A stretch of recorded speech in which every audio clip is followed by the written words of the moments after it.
여러분 안녕하세요. 호수파파입니다. 언론을 통해서 대부분 접하셨을 거예요. 전월세 3+3+3 토탈 9년간 계약갱신을 할 수 있도록 하는 법률이 발의되었습니다. 기존 2+2 총 4년을 넘어서 임차인이 9년까지 거주할 수 있도록 하는 주택임대차보호법 개정안인데, 이 개정안 속에는 더 강력한 여러 가지 내용들이 있습니다. 사회민주당 비례대표인 한창민 의원이 대표 발의했고요.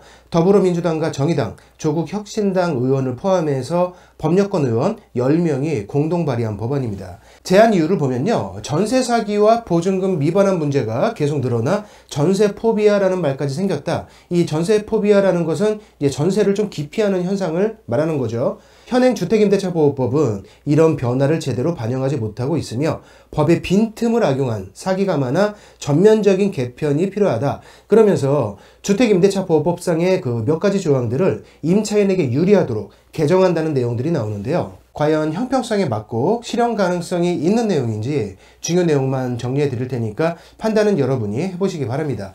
우선 첫 번째로, 임차인이 이사를 들어가면서 전입신고를 하면 현행법상은 그 다음날 0시부터 대항력이 발생합니다. 때문에 임대인이 잔금을 받으면서 그 당일에 대출을 실행하게 되면 오전에 등기부등본을 열람해보고 무융자인 것을 확인했던 아무 잘못 없는 그 임차인이 은행의 근저당보다 후순위로 밀리는 상황이 발생해요. 그러니까 이걸 다음날 0시가 아니라 입주 당일 0시부터 대항력이 발생하게끔 주택임대차보호법을 개정한다고 하는데요.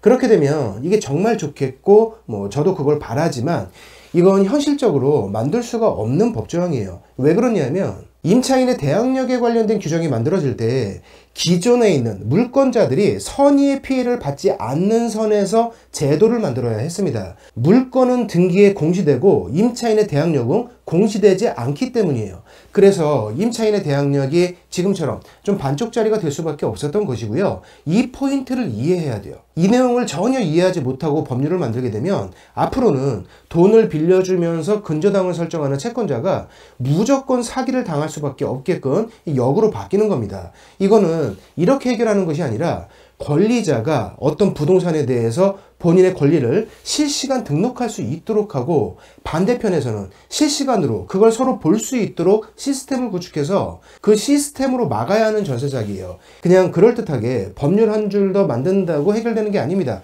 우리나라 대출 시스템이 완전히 망가져요. 이 내용에 대해서는 예전에 제가 그 자세한 방법을 영상으로 얘기했던 적이 있습니다. 얘기가 길어지니까 오늘은 넘어가고요.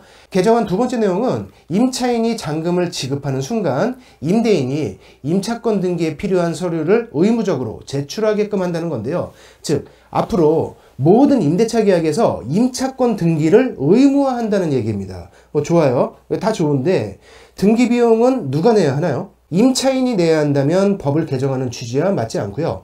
임대인이 내게끔 강제한다면 그것도 문제가 있습니다. 그 비용이 임대차 금액에 어떤 식으로든 반영이 되겠죠. 대한민국에서 발생하는 모든 임대차 계약은 앞으로 임차권을 등기해야 한다. 이 법률이 통과되면 법무사분들 어마어마하게 바빠지겠어요. 세 번째가, 계약을 체결할 때 앞으로는 건강보험료 납부 확인서도 제출하도록 의무화한다는 겁니다. 그걸 통해서 임대인의 재정 상태를 확인할 수 있도록 한다는 거예요. 최초 계약 시 그리고 연장 계약 시 모두입니다. 여기서부터 진짜 문제가 있는 건데, 임차인이 있는 상태로 주택을 매도할 경우에는 앞으로 임차인에게 서면으로 통지하게끔 한다고 합니다. 이거는 이해가 돼요. 그런데 임차인이 이의를 제기한다면 훗날 매수인이 임차인에게 보증금을 반환하지 못할 경우 이미 팔고 나간 매도인에게도 연대 책임을 물을 수 있도록 한다는 겁니다. 그러면 모든 임차인이 일단 이의 제기를 하겠죠. 팔고 나간 이전 임대인과 새로운 임대인 모두에게 보증금 반환을 주장할 수 있으니까요. 이거는 임차인이 있는 상태에서는 매도하지 말라는 것이거든요. 민간 임대 시장을 완전히 어지럽히는 내용입니다. 현재에도 임대인이 바뀔 때 임차인은 그걸 이유로 계약을 해지하고 이사를 나갈 수가 있어요. 그런 권한이 현재 임차인에게 있는데도 불구하고 임대인에게 연대 책임을 지게 한다면 집을 어떻게 팔 수가 있을까요? 내가 자동차를 가지고 있다가 중고차로 판매를 했어요. 근데 그걸 산 사람이 사고를 내면 차를 판 나도 연대 책임을 져야 합니다. 무서워서 팔 수가 없겠죠. 임대사업자의 매물을 전부 다 잠기게 만들려는 어떤 큰 그림이 있지 않고서야 이런 법안을 생각할 수 있을까 싶어요. 다음으로 이게 있습니다. 현재 2+2 이거를 3+3+3 즉 임차인이 원한다면 9년까지 살 수 있도록 계약갱신 요구권을 바꾼다는 거예요.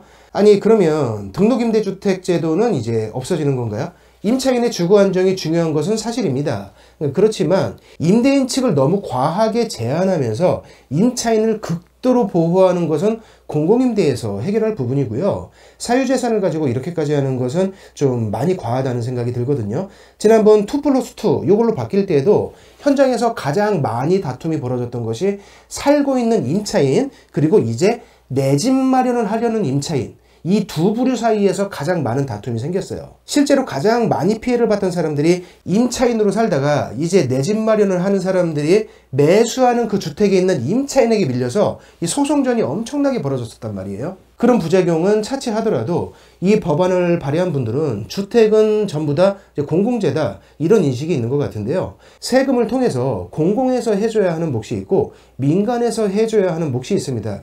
이 둘은 결이 좀 다르지 않을까요? 자, 언론에는 3+3+3 이 부분만 보도가 됐지만 사실 오늘 보신 것처럼 이번 법률 개정안에는 많은 내용들이 담겨 있고요. 제가 말씀드리지 않은 몇 가지 내용들이 더 있습니다. 이러한 내용들로 주택임대차보호법을 개정하는 것이 정말 옳은 것인지 여러분들의 의견을 표현해 주시기 바랍니다. 인터넷에서 의안 정보 시스템을 검색하시면 지금 보시는 것처럼 국회의원분들이 발의한 그 법률안을 보실 수가 있고요.